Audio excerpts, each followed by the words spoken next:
സ്വപ്നം. പലതരത്തിലുള്ള സ്വപ്നങ്ങളാണ് മനുഷ്യർ കാണുന്നത്. ചിലർ നിരന്തരം പ്രേത സ്വപ്നങ്ങൾ കാണുന്നു. ചിലർ മരിച്ചവരെ മാത്രം സ്വപ്നം കാണുന്നവരുണ്ട്. ചിലർക്ക് അശ്ലീലമാണ് സ്വപ്നം എന്ന് പറയുന്നത്.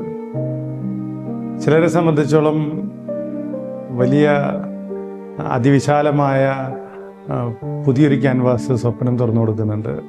ഇമാജിനേഷനാണ്. ബൈബിളിൽ ചില സ്വപ്നങ്ങളുണ്ട്. പഴയ നിയമത്തിലെ ജോസഫാണ് ബൈബിളിലെ ഒരു സ്വപ്ന സഞ്ചാരി എന്ന് വേണമെങ്കിൽ പറയാം. ജോസഫിൻ്റെ സ്വപ്നങ്ങൾ അവൻ്റെ വലിയ തകർച്ചകൾക്ക് കാരണമാകുന്നുണ്ട്. ഒപ്പം തന്നെ അവൻ്റെ ജീവിതത്തിൻ്റെ വലിയ ഉയർച്ചകൾക്കും സ്വപ്നങ്ങൾ തന്നെയാണ് കാരണമാകുന്നത്. സ്വന്തം സഹോദരങ്ങളുടെ വലിയ അസൂയ അവന് നേരിടേണ്ടി വന്നത് കണ്ട സ്വപ്നങ്ങൾ കൊണ്ടാണ്.